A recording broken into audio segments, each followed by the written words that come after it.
सलाम, नमस्ते, सत श्री अकाल। मैं हूं रजा और आप देख रहे हैं रजाग्राफी की स्पेशल रिपोर्ट। नेपाल का हाल बेहाल। जी हां, इसके पीछे वजह क्या है? भारत का गोदी मीडिया क्योंकि अपने वालों को बचाना है तो तोड़ मरोड़ कर खबर दिखा रहा है। भारत के गोदी मीडिया ने खबर यूं चलाई कि सोशल मीडिया बैन करने की वजह से वहां युवा पागल हो गया। बात यह नहीं थी, बात यह थी जो काफी लंबे समय से चल रही थी। बेरोजगारी, मुसीबतें, महंगाई और वहां जो सरकार है, जो नेता हैं, उनका ट्रेंड बना हुआ था कि साले खुद तो वहां राजनीति करते थे, पैसा इकट्ठा करते थे, अपने बच्चों को विदेश भेज देते थे, सारा परिवार विदेश में ऐश करता था और वो नेपाल की छाती पर राज करते थे। अब नेपाल के लोग देखते थे कि भैया सोशल मीडिया पर, फेसबुक पर इनके नेताओं के बच्चे लग्जरी लाइफ जी रहे हैं। भाई, हमारे टैक्स का पैसा इनकी जेब में ऐसे जा रहा है और हमारा देश का प्रधानमंत्री अमीरों के लिए तवज्जो है, अब कुछ खास पूंजीपतियों के लिए काम कर रहे हैं। बस ये देखते ही देखते प्लान किया जेनजी लोगों ने और उन्होंने उन लग्जरी लाइफ जीने वाले नेताओं के बच्चों की तस्वीरें और उनकी लग्जरी लाइफ सोशल मीडिया पर दिखाना शुरू कर दी। और फिर ये इतना ज़्यादा इंटरनेशनल लेवल पर वायरल होने लगा कंटेंट, और लोग जो दूसरे देशों से हैं वो भी आलोचना करने लगे। हाँ भाई, नेपाल में भुखमरी है और नेता नेपाल के जो हैं उनके बच्चे करोड़ों रुपए खर्च कर रहे हैं भाई अय्याशी में। ऐसे कैसे भाई? अब नेपाल की सरकार ने सोचा कि ये तो भाई हमारी पोल पट्टी खुल जाएगी, भाई क्या किया जाए। तो उन्होंने एक कानून के तहत, जी हां, तमाम सोशल मीडिया को बैन कर दिया। तो करप्शन बंद करने के बजाय उन्होंने तमाम सोशल मीडिया प्लेटफॉर्म बंद कर दिए। जब सोशल मीडिया ही बंद कर दिया तो जो उबल रही थी जनता वो और फटने पर आ गई कि भाई बैन क्यों कर रहे हो, आखिरी आवाज है उसे क्यों दबा रहे हो। यही बात इतनी बढ़ गई कि जनता सड़कों पर आ गई और उसके बाद के तमाम मंजर आपने देखे। जो हालात आपको नहीं पता मैं वो बता देता हूं। फिलहाल पूरे नेपाल में कर्फ्यू है। फिलहाल पूरे नेपाल को सेना ने अपने हाथ में ले लिया है। यहां तक कि वहां के जनरल कमांडर ने धमकी दी है कि रात के 10 बजे के बाद कहीं प्रदर्शन हुआ, आगजनी हुई, देखते ही सीधा गोली मार दी जाएगी। यानी अभी भी नेपाल के हालात सही नहीं है। दोस्तों इस महिला को देखिए, यह है सुशीला काकरी, नेपाल की अंतरिम पीएम बनेंगी अब, ऐसा कहा जा रहा है। सुप्रीम कोर्ट की पूर्व जस्टिस BHU से पढ़ी हैं। काठमांडू मेयर बाले ने इनका समर्थन भी किया है। अब होना यह है कि राष्ट्रपति बहुमत वाली पार्टी को सरकार बनाने बुलाएंगे, बहुमत नहीं मिला तो नए फिर से चुनाव होंगे। ओली का मैसेज भी मिला जनता को। पूर्व प्रधानमंत्री KP शर्मा ओली ने जेनजी प्रदर्शनकारियों को संबोधित किया और हिंसा व तोड़फोड़ की निंदा की। और नेतृत्व का विवाद, जिसमें सेना मुख्यालय के बाहर अंतरिम नेतृत्व को लेकर जेनजी युवाओं के बीच बहस और टकराव हुआ। फिलहाल पूरे देश में जो है कर्फ्यू है और एयरपोर्ट लगभग अभी तक तो बंद है, लेकिन एयर इंडिया ने कहा है कि वहां जो लोग फंसे हुए हैं उनको रेस्क्यू करने के लिए इंडिया ने फ्लाइट शुरू कर दी है। नेपाल में टूरिस्ट अच्छे खासे आते हैं। अब बेचारा एक अंग्रेज ऐसे मौके पर पहली बार गया नेपाल, जो उसका आखिरी बार हो गया। उसके चेहरे के तोते उड़े हुए थे और उनके चेहरे से साफ दिख रहा है बेचारा अब कभी नेपाल नहीं पलटेगा। I cannot believe my eyes right now. The whole of Parliament is on fire. People are dancing. None of it is left. Look at it. The whole building is burned through. People holding Nepali flags on top of the fire engines. What the fuck am I witnessing right now?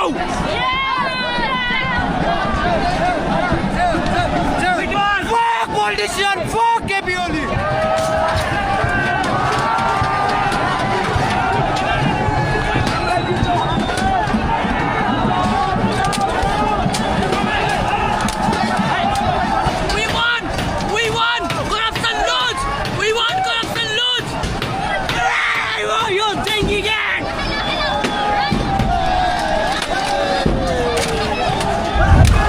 Nepal की जनता को luxury life से इतनी दिक्कत हो गई थी क्योंकि इसमें नेता ही मौज मार रहे थे। भाई हिल्टन 5 स्टार लग्जरी होटल को भी नहीं छोड़ा, जलाकर भस्म कर दिया।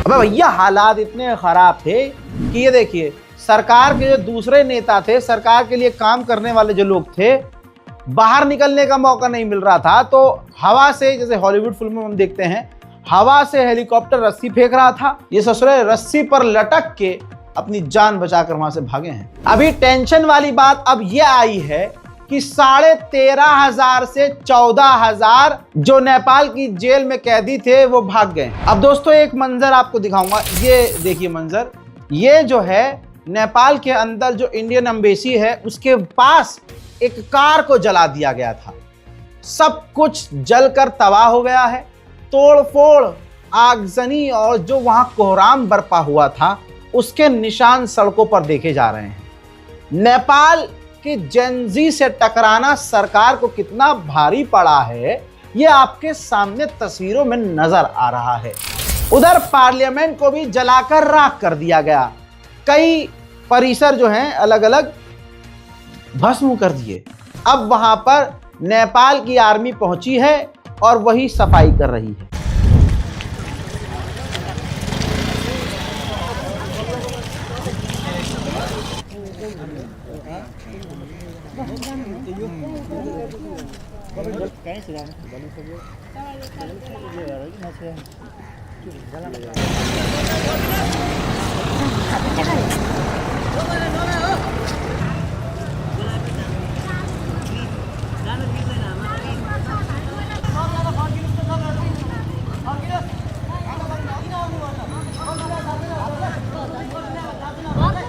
अब तेजी से, क्योंकि कर्फ्यू लगा है, तो सेना ने पूरे देश को अपने हाथ में ले लिया है।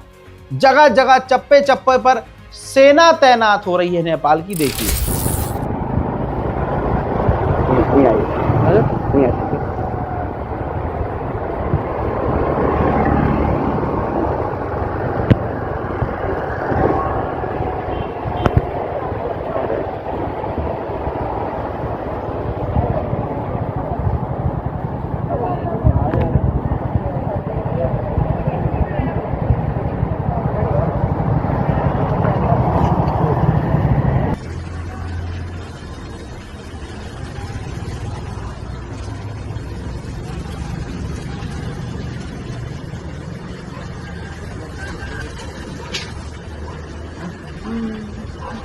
गाड़ी भी हमारी।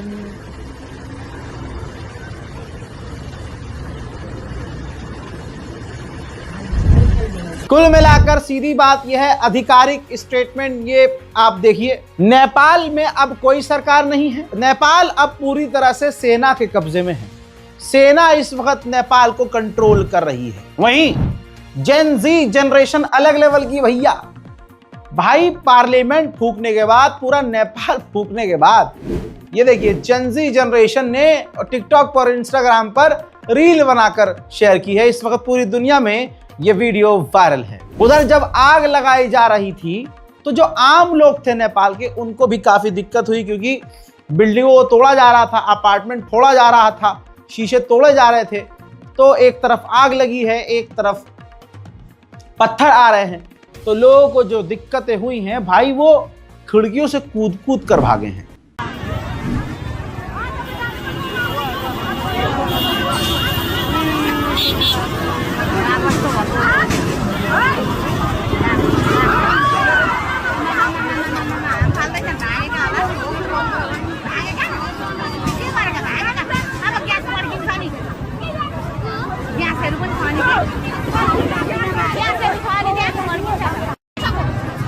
हजरात मोहतरम, कई चीजें देखकर दुख भी हो रहा है। जैसे ये देखिए, मैं माजरत के साथ ब्लर कर रहा हूं थोड़ा सा। नेपाल के पूर्व प्रधानमंत्री हैं, उनकी पत्नी को मार मार कर जला दिया, मारा भी और जला भी दिया।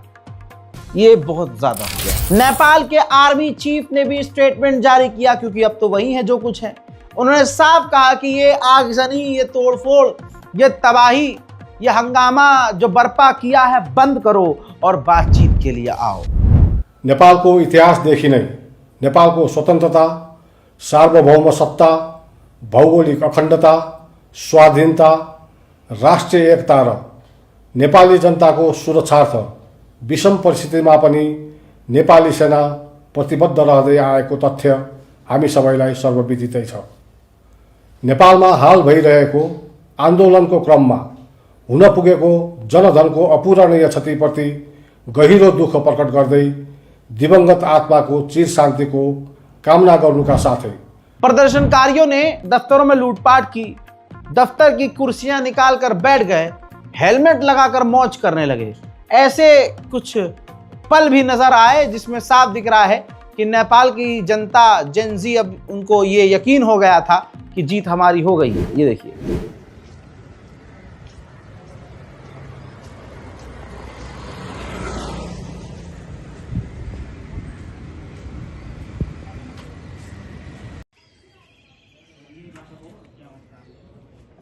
पार्लियामेंट को फूंकने के बाद और जब वहां की सेना पीछे हट गई, सारे नेता भागने लगे झोला उठाकर, तो जनता में खुशियों की लहर दौड़ गई।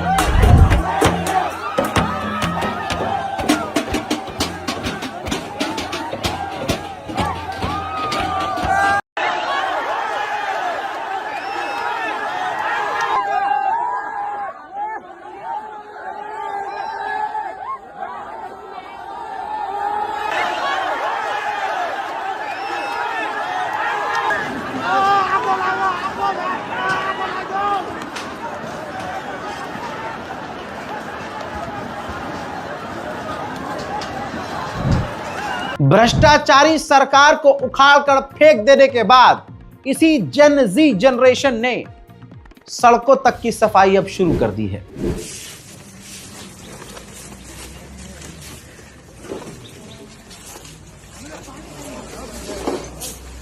प्रदर्शन के दौरान पुलिस, सेना, कोई भी आया, जनता से कोई जीत ना पाया। एक मंजर और दिखाना चाहूंगा, ये देखिए, पुलिस की गाड़ियां जब पहुंची तो पुलिस की गाड़ियों पर ही कब्जा करके उस पर ये प्रदर्शनकारी चढ़ गए और कूद कूद कर नाचने लगे। मंजर तो बड़े खौफनाक सामने आए। हजरात, ऐतिहासिक इमारत को भी प्रदर्शनकारियों ने फूंक डाला, जिसका वीडियो देखने के बाद सारी दुनिया हैरत में पड़ गई।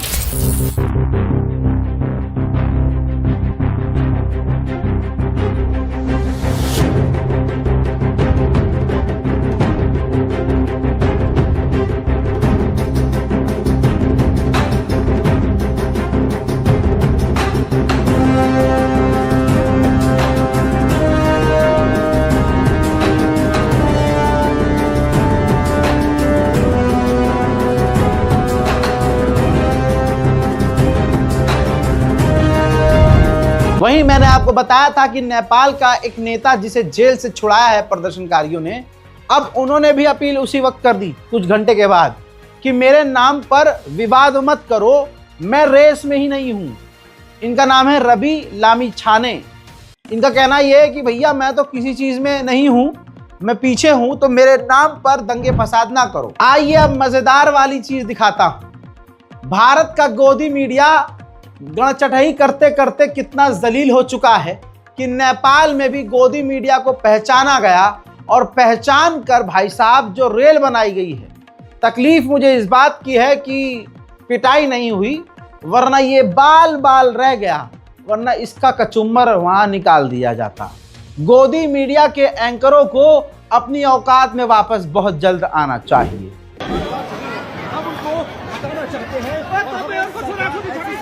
चाहते हैं कि निष्पक्ष हो, ईमानदार हो, फेवरेटिज्म ना करे,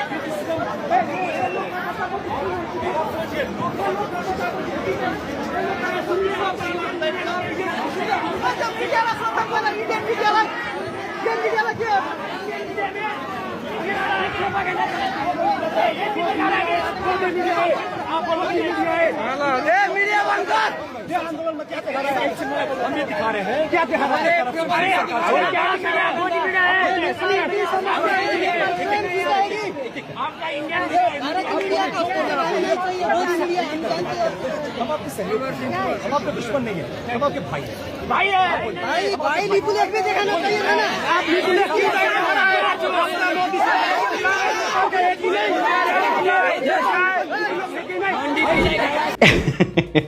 ये तो बच गया ससुरा। उधर न्यूज 18 भी पहुंचा हुआ था, वो भी तो गोदी मीडिया है भैया। नेपाल के लोग खुला खुला माँ बहन की गालियां बक रहे थे। गोदी मीडिया ने ये इज्जत कमाई है। और देखिए बिल्कुल यहाँ पे बहुत सारे, ये भी कुछ कहना चाह रहे हैं जी। देखिए बहुत सारे यहाँ पर यूथ हैं, कुछ लोगों के अंदर गुस्सा भी है, लेकिन हमारे साथ यहाँ की जो लोकल जर्नलिस्ट है वो लगातार यहाँ पे हमें बताएंगी। इन्होंने अपनी अपनी बात रखी यहाँ पर नेपाली लैंग्वेज में, और ये लगातार यहाँ पर अपनी बात रखने के लिए लोग जो हैं वो यहाँ पर इकट्ठे हो रखे हैं।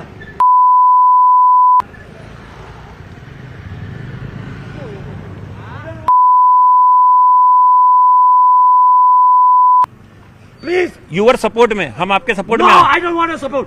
Okay We don't want to support. Okay हामीलाई एमाले कांग्रेस साझा नेपाली झण्डा चाहियो। Okay We don't want to support. इधर नेपाल की जनता भूखी और प्यासी जी रही थी, बेरोजगारी में जी रही थी। उधर नेताओं के घर में दुनिया भर के ब्रांड, बड़े बड़े ब्रांड की शराब की बोतलें थी। भाई साहब, नेताओं के घर में जब जनता घुसी तो एक से एक शराब की बोतलें अपने साथियों को दिखाकर एक के बाद एक फेंक डाली।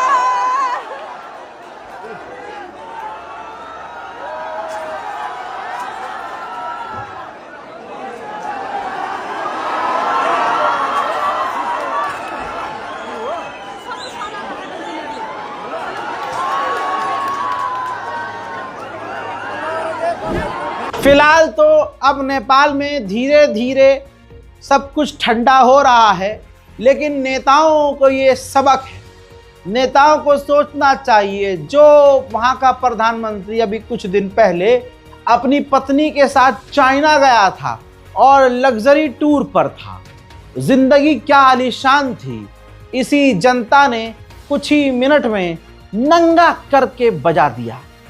अरे कई नेताओं को तो नंगा करके पीट कर नाले में फेंक दिया। आजकल के नेताओं को करप्शन से बचना चाहिए। हाँ, और आप लोगों से यही कहूँगा, गोदी मीडिया वालों औकात में रहो। जिस दिन तुम्हारा नंबर लगेगा ना भाई, जनता तुमसे बहुत नाराज है। एक बार नेता को छोड़ देगी जनता, तुमको कोई नहीं छोड़ेगा। इस रिपोर्ट को शेयर कीजिए, दुआओं में याद रखिए, चैनल को सब्सक्राइब कीजिए। जय हिंद।